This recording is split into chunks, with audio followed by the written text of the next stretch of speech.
আচার্যদেব শ্রী দাদা সবার চরণে আমার প্রণাম। उपस्थित भक्तबिंद, एक बार सीसी बर्दा ने बोला था कि सत्संग कोई 1.5 घंटे का ही होना चाहिए, नहीं तो अच्छा नहीं लगता। एक सुकांत जी का कविता है कि खुदार राज्य गोद्दोमाय पूर्णिमार चाँद जानो झलसानो रोटी। मतलब जब बहुत ज्यादा भूख लग जाता है या बहुत सारे चीज का प्रयोजन है, तब पूनम का चांद भी एक जला हुआ रोटी की तरह लगता है। हालांकि वो अलग बात है, बट सीसी बर्दा का वो बात को शरण रखते हुए मैं उपस्थित था जब ये बातचीत हो रहा था सीसी बर्दा के सामने। Satsang is a man making organisation. तो इसमें मैं पहले इसको 2 पार्ट में अगर डिवाइड करूं, simple 2 part. Satsang is a man making organisation, अगर सिंपल इसको 2 पार्ट में डिवाइड करूं तो कुछ ऐसा होता है, एक जो सत्संग के साथ नहीं है और दूसरा जो सत्संग के साथ। तो क्या जो सत्संग के साथ नहीं है वो आदमी नहीं है, वो इंसान नहीं है? बिल्कुल है। तो कैसे फिर? तो फिर जो सत्संग के और नारद जी को जब अहंकार हुआ था, उसने जब क्वेश्चन किया था, तब तो विष्णु जी ने बोला था कि नहं तिष्ठामि वैकुंठे जोगिनाथ हिताय न था मद्भक्ता जत्र गायन्ति तत्र तिष्ठामि नारद। यहाँ पे 4 आदमी बैठ के मेरा गुणगान कर रहता है नारद, मैं तो वही होता हूँ। मैं वैकुंठ में नहीं रहता हूँ, जोगी के हृदय में नहीं रहता हूँ, यहाँ भी नहीं रहता हूँ, वहां नहीं रहता हूँ। तो क्या वो लोग सत्संगी नहीं है? वो बात क्या है? बात है जब हम सत्संग के साथ, सत्संग मतलब क्या? सत और संग। सत मतलब अच्छा और संग मतलब मिलना। मैं इस चीज को 4 पार्ट में डिवाइड करता हूँ।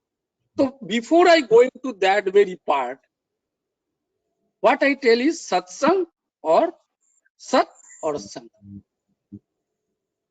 तो ये जो सत और सतंग, सत मतलब अच्छा, सुंदर, मिष्ट, मिल, और संग मतलब ऑर्गेनाइजेशन, कंपेन। इसमें 4 प्रधान बात आती। एक, सत्संग के पास आने से ही आदमी, हम सत्संग में आए हुए हैं तो क्या हम मैन मेकिंग ऑर्गेनाइजेशन, हम बहुत बड़े आदमी बन गए। 30-40 से ठाकुर जी का दीक्षा ले गए तो क्या बहुत बड़े आदमी बन गए? या क्या हमारा नैतिक कैरेक्टर ठीक हुआ? दीक्षा, शिक्षा, विवाह और चरित्र, मुझे लगता है ये 4 चीज, द 4 एस्पेक्ट, दीक्षा, शिक्षा, चरित्र और विवाह, ये 4 चीज को सीखना।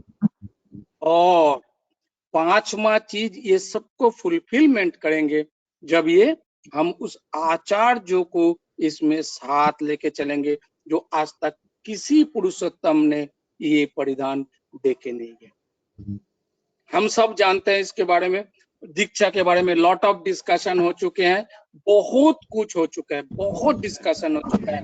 बट मैं एक छोटा बात बोलूंगा और आज के कहानी खत्म करूंगा, क्योंकि इसको लेके जैसे मेरे सामने कृतिदा है, वो मेरे बड़े भाई है, एसके गांगुलीदा है, वो बड़े भाई साहब है मेरे, माथुरदा है, बहुत सारे लॉट ऑफ लोग को मैं देख रहा हूँ जो बड़े बड़े लोग हैं। मैं उनके सामने बहुत कम, बहुत निजों को वो मानता हूँ। फिर भी मैं बोलूंगा, अगर दीक्षा लेने के बाद, दीक्षा क्या है, धर्म क्या है, उसके बारे में मैं नहीं जानता। मैं सिर्फ 5 पॉइंट आप लोगों को बोलूंगा। ये 5 पॉइंट मेरा आज के दिन का ध्यान रखिए। एक, दीक्षा लेने के बाद life quality improve, grow through life and transformation. Again I am telling about 5 things. One is life, one is quality, one is improve, one is grow through life, and 5th one is transformation. ये दीक्षा लेने के बाद अगर आपका life में change नहीं, please आप लोग माइक को म्यूट कर लीजिए, बाकी लोग म्यूट कर लीजिए अपने माइक को प्लीज। प्रियांशु जी प्लीज, हाँ प्लीज कंटिन्यू करिए। एक है लाइफ और एक होता है लाइफस्टाइल, जो आपको दीक्षा लेने के बाद मिलता है लाइफ, और नॉन दीक्षित आदमी को मिलता है लाइफस्टाइल। दीक्षित आदमी को मिलता है क्वालिटी, नॉन दीक्षित आदमी को मिलता है क्वांटिटी। दीक्षित आदमी को मिलता है इम्प्रूव एंड नॉन दीक्षित आदमी को मिलता है प्रूफ। दीक्षित आदमी को मिलता है grow through life, and non दीक्षित आदमी को मिलता है गो थ्रू लाइफ।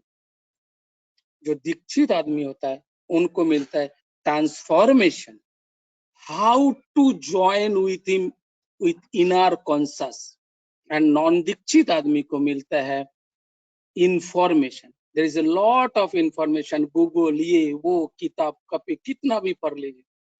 तो मैन मेकिंग ऑर्गेनाइजेशन के अंदर अगर पहला पॉइंट को मैं बोलूंगा दीक्षा, I am not telling about दीक्षा तक धातु से आता है उसका मतलब ये होता है, उसका मतलब ना, आई एम टेलिंग अगर इसको मिलने के बाद आपका ये आ रहा है तो you are in the right path.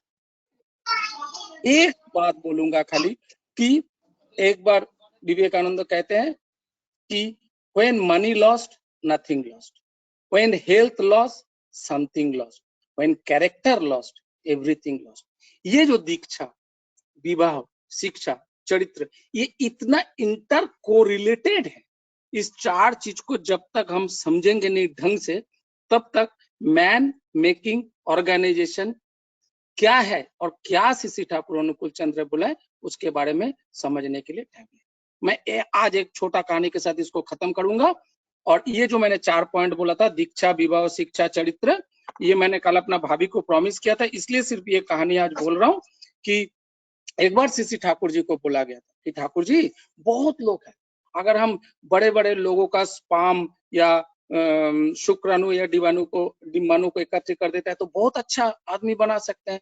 For example Shakespeare, ये वो उनका डिम्बाणु और शुक्राणु ले लेते हैं और स्पाम ले लेते हैं और बहुत अच्छे लोग बना सकते हैं।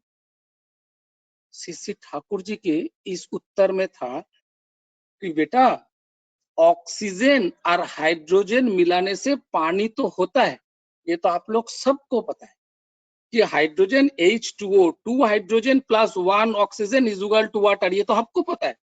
बट उसके लिए H2O plus is equal to heat लिखा हुआ है। वो हीट कहां से ला?